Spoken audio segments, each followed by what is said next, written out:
I was 17 when my mother kicked me out.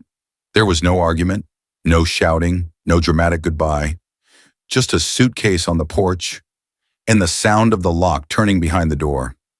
I remember standing there longer than I should have, staring at the wood grain, half hoping it would open again. It didn't. She said I reminded her too much of my father, and that was enough. That first night I slept sitting upright at a bus stop, hugging my bag like it could protect me. Cars passed. People laughed. Life kept moving. Mine felt like it had stopped. After that, I learned how to disappear. I slept in laundromats because they were warm and nobody asked questions. I timed my naps between dryer cycles. I learned which public bathrooms had soap, which didn't. I borrowed showers from people who never learned my last name. I got a job at a gas station and worked double shifts whenever they let me. Midnight oil changes, coffee spills, drunk customers who looked through me like I wasn't even human. I didn't hate my mother, I just stopped expecting anything from anyone. There was a woman who came into the station almost every night around 11:45. Same order, same calm voice, same gentle nod when I handed her the receipt. Her name was Ms. Eliza. One night she noticed I was still in uniform as the clock crept past midnight. "You're working late," she said. I shrugged. "Always." She hesitated, then asked, "Do you live nearby?" I lied. I don't know why. Maybe because the truth felt heavier than my backpack.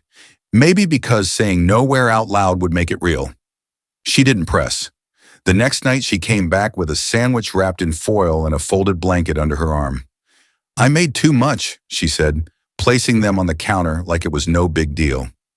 The night after that, she brought an address written on a piece of paper. "There's a room in my garage," she said.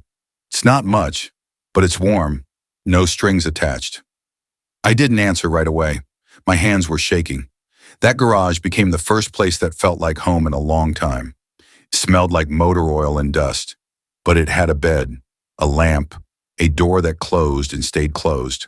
Ms. Eliza never pried. She never asked about my mother, never asked why I was alone. She just showed up. She taught me how to cook simple meals, how to balance a checkbook, how to drive in an empty parking lot on Sunday mornings. When I messed up, she didn't scold me. When I succeeded, she didn't make a big deal out of it. She gave me space to grow. By 25, I had a steady job at a car dealership.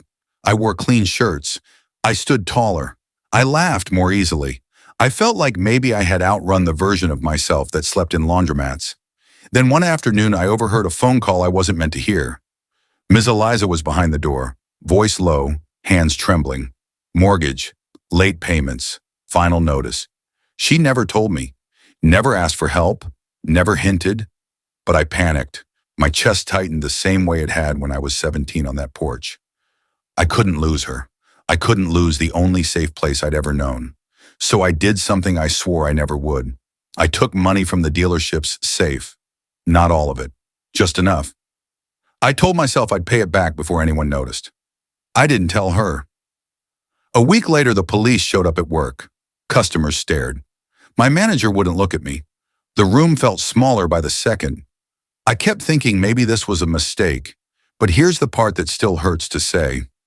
It wasn't the police who turned me in. It was Ms. Eliza. I felt crushed, betrayed, like the ground had disappeared under my feet all over again. In court, I stood there staring at my hands, waiting for my life to end the way it began. Quietly, without anyone choosing me. The judge looked tired, impatient, ready to be done. Then Ms. Eliza stood up. She asked to speak. Her voice shook, but she didn't stop.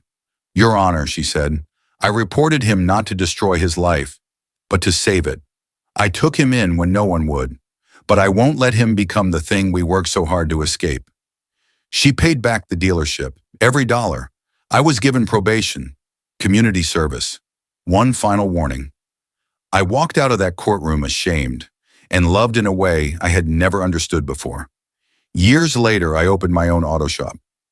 Every month, I mail Ms. Eliza a check, not because she needs it, but because I still owe her more than money. I owe her who I am.